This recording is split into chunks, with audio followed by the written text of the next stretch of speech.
वर्षामध्ये म्हणजे Covid lockdown नंतर पालकांनी मुलांचा डॉक्टर जो खेळ आहे ना हा खूप जास्त रंगलेला आहे. कारण जे उतार वयामध्ये म्हाताऱ्या माणसांना थोडंसं वय झाल्यानंतर जे आजार होतात जसं की बीपी आहे, शुगर आहे, हार्ट रिलेटेड प्रॉब्लेम आहे, डोळ्यांचे प्रॉब्लेम आहेत किंवा पोटाचे विकार आहेत, वजन वाढणं आहे, यासारख्या गोष्टी आता लहान मुलांना सुद्धा व्हायला लागलेल्या आहेत. आणि यामुळे होतं असं आहे की डॉक्टर नोट छापत आहेत, मुलं अजूनही परेशान आहेत आणि पालक मात्र स्ट्रेसमध्ये आहेत, टेन्शनमध्ये आहेत.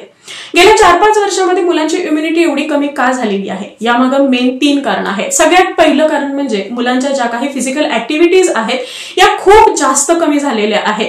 मुलं हे खूप जास्त वेळ तर स्कूलमध्ये असतात, स्कूलवरून आल्यानंतर वेगवेगळे क्लासेस, वेगवेगळे ट्युशन्स असतात, त्यानंतर गृहपाठ करायचा असतो, वेगवेगळे प्रोजेक्ट्स कंप्लीट करायचे असतात आणि त्यानंतर जो वेळ राहतो त्यामध्ये मुलं इतकं दमलेलं असतं की बाहेर घेऊन जायला पालकांनाही वेळ नसतो आणि मुलाचीही इच्छा नसते.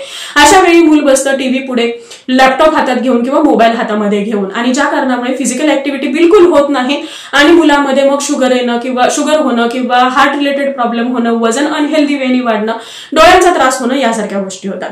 दुसरी गोष्ट आहे ती म्हणजे बाळाचा आहार. लहान मुलांचा जो आहार आहे ना हा पूर्णतः बिघडलेला आहे. आपण जेव्हा शाळेमध्ये जायचो त्यावेळी सकाळी जाताना आईने केलेला गरमागरम चपाती भाजीचा नाश्ता असायचा, दुपारी आईने दिलेला डबा असायचा, संध्याकाळचं सुद्धा घरामध्ये बनलेलं ताजं सकस पौष्टिक जेवण असायचं. आताच्या मुलांना नाश्त्यामध्ये असेल, जेवणामध्ये आहे किंवा रात्रीच्या जेवणामध्ये आहे पिझ्झा हवाय, बर्गर हवाय, पास्ता हवायत आणि पालक सुद्धा अगदी प्राऊडली त्याचे हे जे लाड आहेत हे पुरवत आहेत. हा चुकीचा आहार मुलांची इम्युनिटी लो करण्यासाठी कारणीभूत ठरत आहे. तिसरी गोष्ट म्हणजे मुलांची अपुरी झोप. दिवसभर मूल इतकं टेन्शनमध्ये असतं, इतकं स्ट्रेसमध्ये असतं की रात्री बाळाला शांत झोप लागत नाही. शिवाय रुटीनच असं काही आहे की 11-12 शिवाय मूल हे झोपत नाही. कारण बाळाला आणखी वेगवेगळे शोज बघायचे असतात, घरामधली कामं चालू असतात, लाईट्स चालू असतात, कोणीतरी काम करत असतं आणि अशा वेळी मुलाला लवकर झोप लागत नाही. शिवाय सकाळी लवकर शाळेसाठी उठणं आवश्यक आहे आणि अशा दरम्यान मुलाची 7-8 तास सुद्धा पूर्ण शांत गाढ झोप होत नाही आणि याचा परिणाम नक्कीच बाळाच्या आरोग्यावरती होत आहे. जेणेकरून आपल्याला सतत डॉक्टरांकडे जाण्याच्या फेऱ्या माराव्या लागत आहेत किंवा डॉक्टरांकडे बाळाला घेऊन जावं लागतं आहे.